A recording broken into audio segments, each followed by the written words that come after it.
दोस्तों, आज के इस वीडियो में मैं आपको डॉक्टर एपीजे अब्दुल कलाम की लाइफ स्टोरी को बताऊंगा और इस कहानी को आप एपीजे अब्दुल कलाम की बुक जिसका नाम है माई लाइफ ऑटोबायोग्राफी में भी पढ़ सकते हो। दोस्तों, इस बुक्स में 10 चैप्टर्स दिए गए हैं और आज मैं आपको 5 चैप्टर की समरी इस वीडियो में बताऊंगा। दोस्तों, ऐसे ही वीडियो देखने के लिए इस चैनल को सब्सक्राइब करें। चैप्टर 1, अब्दुल कलाम का बचपन। मेरे घर के पास एक गली था जिसका नाम था मस्जिद वाली गली।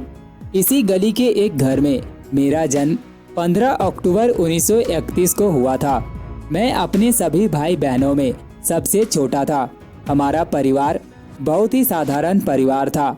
मेरे पिता के पास थोड़ी जमीन थी जिस पर वे नारियल और फसलों की खेती करते थे।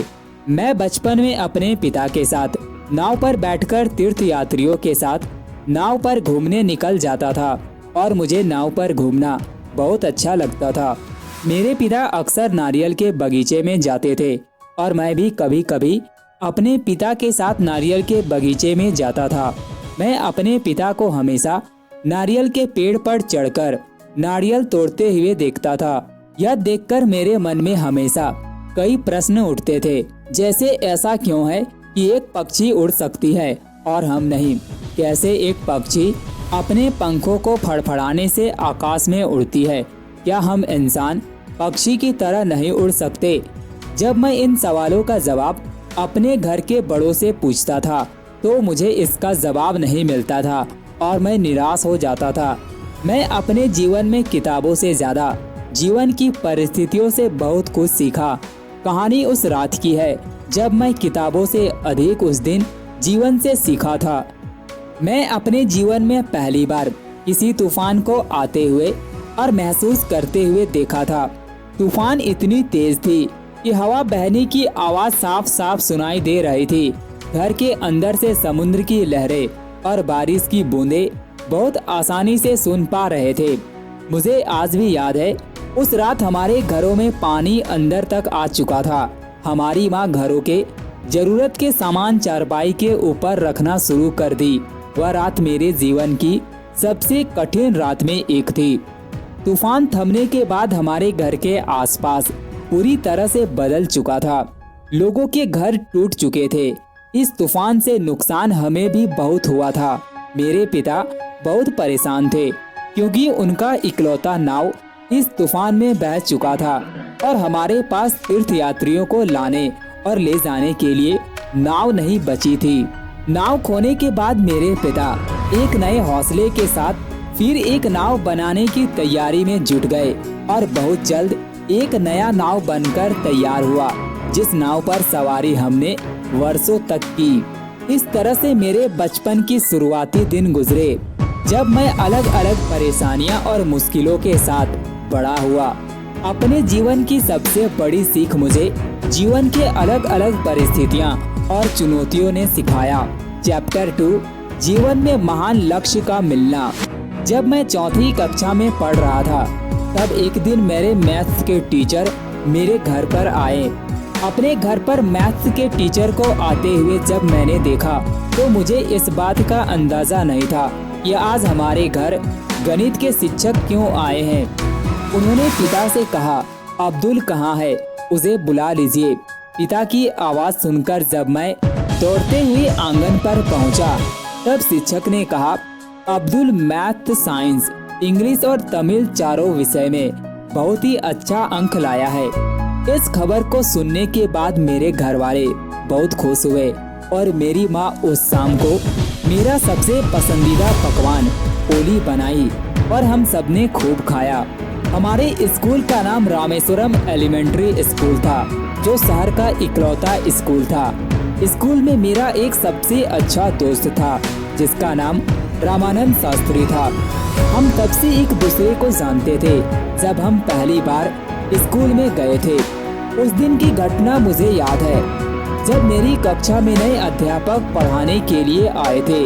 उन्होंने क्लास में आते ही सभी बच्चों से एक एक करके नाम पूछा और जब मैं और मेरा दोस्त अपना अपना नाम बताए तब हमारे टीचर हम लोगों को अलग अलग जगह बैठा दिए क्योंकि मैं मुस्लिम था और मेरा दोस्त हिंदू। उस दिन मुझे बहुत बुरा लगा और मुझे याद है उस दिन मैं घर जाकर बहुत रोया था। तब मेरे पिता के बहुत अच्छे दोस्त थे जो मुझे उस दिन समझाए कि कलाम, तुम जीवन में उस मुकाम को हासिल करना जब तुम्हें लोग इज्जत और सम्मान से मुख्य अतिथि के रूप में बुलाए और तुम्हारे साथ बैठने के लिए इंतजार करे। मैं जब 5वीं क्लास में पढ़ता था, एक दिन मेरे विज्ञान के शिक्षक शिव सुब्रमण्यम अय्यर सर हमें ब्लैक बोर्ड पर पक्षी का चित्र बनाकर उसके बारे में पढ़ा रहे थे कि कैसे एक पक्षी आकाश में उड़ती है, लेकिन बच्चों को उनकी बातें समझ नहीं आ रही थी। इसीलिए वह हम सबको समुद्र के तट पर ले गए, जहां खुली आसमान में उड़ते हुए पक्षियों को दिखाकर समझाने लगे। उस दिन समुद्र तट पर मिले ज्ञान ने मेरे जीवन को एक बहुत बड़ा लक्ष्य दिया और मैं अपने जीवन में पायलट बनने का सपना देखने लगा। स्कूली पढ़ाई पूरी करने के बाद जब मैं शॉर्टेज हाई स्कूल आगे की पढ़ाई करने के लिए चल दिया, मैं उस शाम बहुत उदास था। यह मेरे जीवन की पहली दिन थी जब मैं अपने परिवार से कहीं दूर जा रहा था। माँ मेरे लिए बहुत ही स्वादिष्ट पकवान बनाकर दी थी ताकि मुझे जब भूख लगे तब मैं खा सकूं। जब मैं नए स्कूल में प्रवेश किया तब वहाँ पर बहुत ही सुंदर विचार लिखे थे कि आइए समय को ऐसे ही बर्बाद होने से बचाए। एक बार जब यह चला जाता है तो वह कभी वापस नहीं आता। इसका मतलब यही था कि हमारे जीवन का सुनहरा समय अभी है जब हम सीख रहे हैं और हमें इसका पूरा इस्तेमाल करना चाहिए। शॉर्टेज स्कूल में ऑब्जर्व करना और प्रश्न करना मैंने सीखा। धीरे धीरे मेरे अंदर उठने वाले सभी सवाल का जवाब मिलने लगी और मेरी जिज्ञासा और बढ़ने लगी। मैं कुछ ही दिनों के अंदर स्कूल के शिक्षकों का सबसे पसंदीदा छात्र बन गया और मुझे सभी शिक्षक पसंद करने लगे। चैप्टर 3, जब मेरे पास कॉलेज की फीस देने के पैसे नहीं थे। हाई स्कूल पूरी करने के बाद जब मैं आगे की पढ़ाई बीएससी में करने का फैसला किया और सेंट जोसेफ कॉलेज में एडमिशन लिया। कॉलेज का जीवन मेरी स्कूल जीवन से बहुत अलग थी क्योंकि यहाँ पर प्रैक्टिकल करके बहुत चीजें मैं सीख रहा था और जो मेरे लिए बिल्कुल नया था। साल 1952 का दिन मुझे याद है जब मैं 3 महान व्यक्तियों के बारे में पढ़ा। पहला आर्यभट्ट, दूसरा भास्कराचार्य और तीसरा रामानुजन। इन महान व्यक्तियों के बारे में जानने के बाद मेरे कई सवाल का जवाब मिलना शुरू हो गया और तभी से मैं अलग अलग महान लोगों की जीवनियाँ पढ़ने लगा। हमारे कॉलेज में सोमवार की सुबह 1 घंटे महान लोगों के बारे में बताया जाता था कि वे अपने जीवन में किस तरह से सफल हुए हैं। कॉलेज से मेरी ग्रेजुएट पूरी होने वाली थी। तभी एक दिन मुझे बचपन में हुए समुद्र तट पर पक्षियों वाली क्लास याद आ गई, जिस क्लास को करने के बाद मैं अपने जीवन में पायलट बनने का डिसीजन लिया था। इसीलिए मैं एरोप्लेन और एरोनॉटिकल इंजीनियर के बारे में आगे पढ़ने का डिसाइड किया। इस विषय की पढ़ाई मद्रास इंस्टीट्यूट ऑफ टेक्नोलॉजी में होती थी। मैं मद्रास इंस्टीट्यूट में एडमिशन लेने के लिए अप्लाई कर दिया और मुझे एडमिशन मिल गई। बस मुझे अगले सेशन के फीस जमा करने थे। जब मैं इस खबर को अपने परिवार वालों को बताया तो वे बहुत खुश हुए और मुझ पर गर्व किया। इस खबर को सुनने के बाद मेरे पिता खुश भी हुए और चिंतित भी, क्योंकि उनके पास फीस भरने के पैसे नहीं थे। और जब वे मुझे बोले कि अब्दुल, मेरे पास फीस भरने के पैसे नहीं हैं, यह सुनकर मैं भी बहुत दुखी हुआ और मुझे लगने लगा कि मेरे सपने कभी पूरे नहीं हो सकते। मैं MIT पढ़ने नहीं जा सकता। जब यह बात मेरी बहन को पता चला तब वह मेरी मदद करने के लिए तैयार हो गई। तब तक मेरी बहन की शादी हो चुकी थी। मेरी बहन जौहर ने अपने गहने गिरवी रखकर कर्ज लिया और मेरे फीस भरने का इंतजाम कुछ इस तरह से हुआ था। MIT में मुझे अच्छे प्रोफेसर मिले। एक दिन मुझे प्रोजेक्ट में लड़ाकू एयरक्राफ्ट बनाने को दिया गया था। हम 6 विद्यार्थी इस प्रोजेक्ट को बना रहे थे और 7 दिन के अंदर कंप्लीट करना था। मुझे आज भी याद है, शुक्रवार का दिन था। मेरे प्रोफेसर श्रीनिवासन ने मुझे अपने ऑफिस में बुलाते हैं और बोले, कलाम मुझे सोमवार की सुबह तक सारा प्रोजेक्ट कंप्लीट दिखना चाहिए। अगर ऐसा नहीं होता है तो मैं तुम्हारी स्कॉलरशिप रुकवा दूंगा।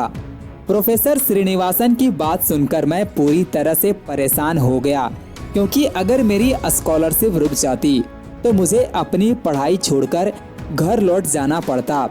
मुझे आज भी याद है, उस प्रोजेक्ट को बनाने के लिए मैं पूरी 2 रातों तक लगातार मेहनत करता रहा और 2 दिन के अंदर उस प्रोजेक्ट को पूरा बनाकर तैयार किया। सोमवार की सुबह जब मैं अपने प्रोजेक्ट को प्रोफेसर श्रीनिवासन को दिखाया तो वे इस प्रोजेक्ट को देखकर बहुत खुश हुए और बोले, मुझे तुम पर गर्व है। उस दिन मैंने अपने जीवन में 2 बड़ी चीज सीखी। पहला, कोई भी काम असंभव नहीं होता। अगर आप उसे करने की ठान लेते हो तो उसे पूरा कर सकते हो। और दूसरा, अगर आपके पास किसी काम को करने का लक्ष्य हो तो वो कठिन से कठिन काम भी पूरा होता है। MIT की पढ़ाई पूरी होने के बाद मैं इंजीनियर बन चुका था। चैप्टर 4, जब मुझे इंटरव्यू में नहीं चुना गया। इंजीनियर बनने के बाद मेरे मन में एक ही सवाल था कि मुझे जल्द से जल्द एक अच्छी नौकरी तलाश करनी होगी और इसीलिए मैं 2 इंटरव्यू देने के लिए निकल पड़ा। पहला इंटरव्यू था मिनिस्ट्री ऑफ डिफेंस दिल्ली में और दूसरा इंटरव्यू था एयरफोर्स देहरादून में। मैं दिल्ली में पहला इंटरव्यू खत्म करके दूसरा इंटरव्यू देने के लिए रेलगाड़ी में बैठ गया।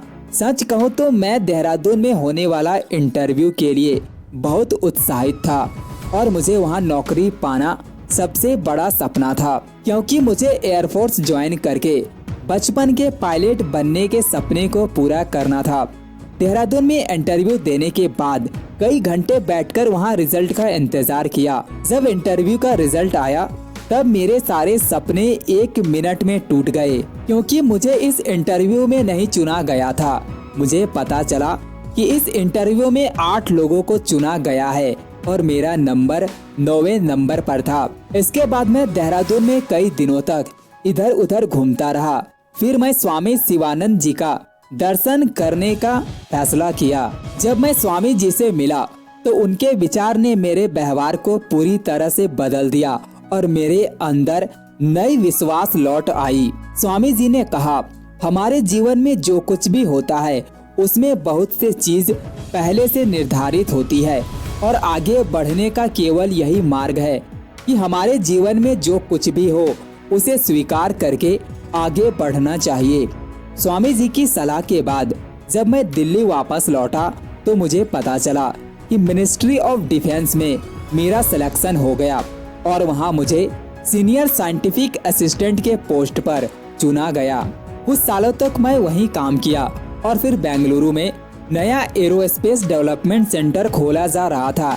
मैं वहां के लिए अप्लाई किया और मुझे वहां भी एरोनॉटिकल डेवलपमेंट असिस्टेंट में जॉब मिल गई। इस दौरान मेरी मुलाकात प्रोफेसर सतीश धवन से हुई, जो Indian institute of science Bangalore में एरोनॉटिक्स पढ़ाते थे। समय बदलता गया और मैं एक के बाद एक नए इंटरव्यू के लिए अप्लाई करता रहा। जब मैं Indian committee of space research में इंटरव्यू देने गया था, वहां मेरा इंटरव्यू डॉक्टर मेनन और विक्रम साराभाई द्वारा लिया गया था, जो उस समय डिपार्टमेंट ऑफ एटॉमिक एनर्जी के हेड थे। इंटरव्यू के बाद मुझे बताया गया कि मैं Indian national committee for space research में रॉकेट इंजीनियर के तौर पर काम करने के लिए चुना गया हूँ।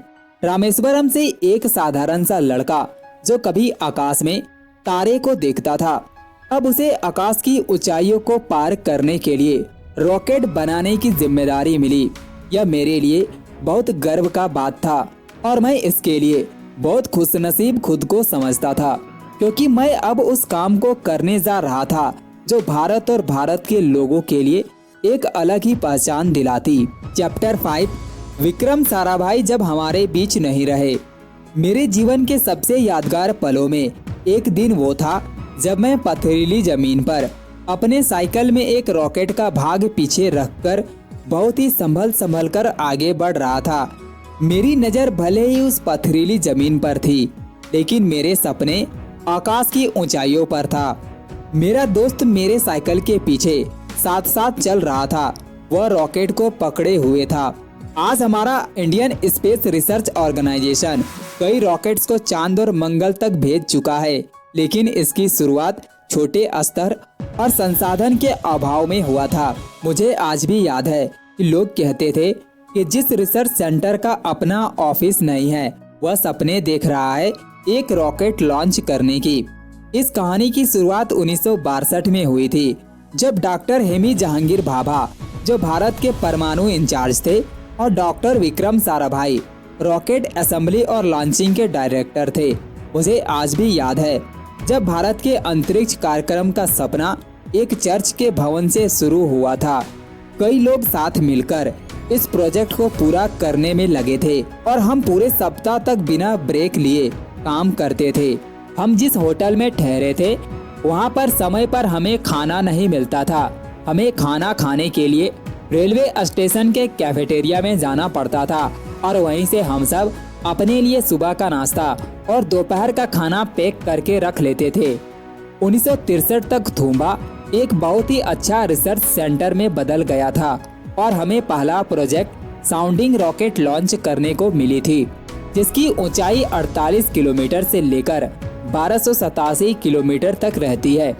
अब तक हमने खुद का एक भी साउंडिंग रॉकेट डेवलप नहीं किया था, लेकिन 1963 में सफलतापूर्वक हमने पहला रॉकेट लॉन्च किया जो अमेरिका से आया था। इस प्रोजेक्ट में मुझे रॉकेट के अलग अलग पार्ट्स जोड़ने का और उसे सही तरीके से लॉन्च करने का इंचार्ज बनाया गया। पहली सफलता के बाद मुझे अपने अंदर बहुत कॉन्फिडेंस आया और खुद का रॉकेट बनाने का इंस्पिरेशन मिली।